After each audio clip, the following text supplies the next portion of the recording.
ओ no! माझा premix dosa fail झाला. But just wait. शेवटी रेसिपी होती ती मला पूर्ण करायचीच होती आणि मी केली. तुम्ही पाहू शकता प्रीमिक्स डोसा बनवायला घेतला आणि काय झालं? चला तर मग पाहूया. तर मी इथे प्रीमिक्स आहे हे मिक्स कडधान्यांचं. तुम्हाला जर याची रेसिपी पाहिजे असेल तर कमेंट करून नक्की कळवा. फक्त कांदा आणि कोथिंबीर घेतलेला आहे.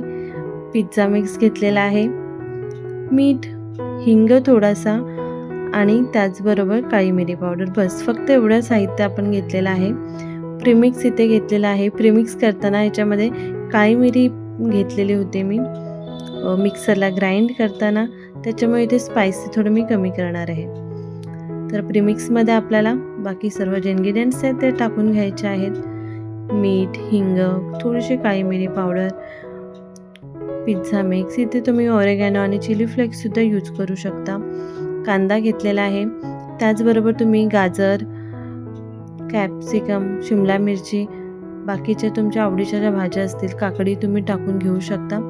तुम्ही आवडीच्या भाज्या टाकून घेऊ शकता. तर इथे थोडं थोडं करून आपल्याला ह्याचं छान असं बॅटर बनवायचं आहे. जसं आपण डोशाला करतो तशाच पद्धतीने बनवायचं आहे.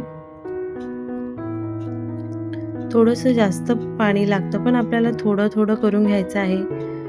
कारण हे जे प्रीमिक्स आहे ते पाणी लगेच ऑब्झर्व करतं आणि ते ड्राय होऊन जातं. म्हणून आपल्याला थोडं थोडं टाकून आपल्याला मिक्स करून घ्यायचं आहे.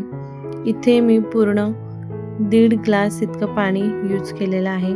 तर इथे मी जरा मोठू चम्मच घेते. पतलू चम्मचने मिक्स करायला जमत नव्हतं. तर आता छानपैकी आपल्याला मिक्स करून घ्यायचं आहे. अजून थोडंसं पाणी जितकं आपल्याला डोस्याचं जसं बॅटर असतं आपल्याला तशी कन्सिस्टन्सी करून घ्यायची आहे. पाहू शकता. इथे तुम्हाला थोडंसं पाहिजे तर तुम्ही दही यूज करू शकता अशा पद्धतीने. आणि आता हे जे बॅटर आपण बनवलेलं आहे ते आपण अगदीच 15 ते 20 मिनटं आपल्याला ठेवून द्यायचं आहे साईडला. थोडंसं टेस्ट करून मीठ मला कमी वाटलं म्हणून मी थोडंसं मीठ आहे ते ॲड केलेलं आहे. आणि बॅटरसुद्धा छान थोडंसं पातळच ठेवलेलं आहे, कारण आपण जेव्हा रेस्ट करायला ठेवतो तेव्हा 15 मिनटानंतर अजून थोडं हे झालेला असतो घट्ट. 15 मिनटानंतर पाहू शकता इथे मी अजून थोडंसं पाणी टाकलेलं आहे आणि बॅटर आपला तयार झालेला आहे. जेव्हा पण मी कावीळवरती बनवते तेल खूप कमीच लावते किंवा नाहीच लावत, पण यावेळेला मी म्हटलं चला विदाऊट ऑइल बनवून बघूया. तर मी इथे ऑइल न ग्रेस करता मी पूर्ण घावण किंवा तुम्ही डोसा बोला मी तव्यावरती टाकून घेतला. इतका छान परफेक्ट बघून मला असं वाटलेलं की नक्कीच म्हणजे व्यवस्थित परफेक्ट होणार आहे. तर म्हटलं थोडी हेल्दी करूया आपण ह्याच्या विदाऊट ऑइल. तर झाकणसुद्धा ठेवलेलं आहे मी. तुम्ही बघू शकता अगदी 2 मिनटं आपल्याला झाकण ठेवून द्यायचं आहे.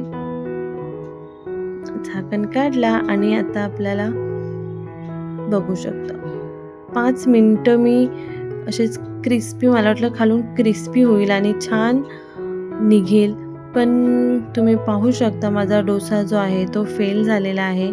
जर मी छोटे छोटे करून घेतले असते तर मे बी परफेक्टली एकदम छान झाले असते तयार. झाल्याच्या नंतर क्रिस्पी आणि कुरकुरीत खूप छान टेस्टी लागत होतं. तर आपल्याला रेसिपी पूर्ण करायचीच होती म्हणून इथे मी तव्यावरती आपला जो नॉर्मल डोशाचा पॅन असतो त्याच्यावरती मी तेल थोडंसं स्प्रेड करून मी आता याच्यावरती जे आहेत डोसे ते तयार करून घेते. मे बी कावीळवरती पण झाले असते, पण मी पूर्ण टाकलेलं आणि साईडच्या कॉर्नरला ते चिटकलं, नाहीतर मध्ये जे होतं ते परफेक्ट छान क्रिस्पी झालेलं आणि ते खूप इझिली निघालंसुद्धा असतं. सो असा माझा प्लॅन फिसकटला आणि इट्स ओके. पण आपल्याला डोसे खायला मिळाले. तर इथे थोडंसं तेल स्प्रेड करून आपण छान असे डोसे तयार करून घेऊया. तर फ्रेंड्स, तुम्ही रेसिपी बघून तुम्हाला काही कमेंट करायची असेल तर नक्कीच करू शकता.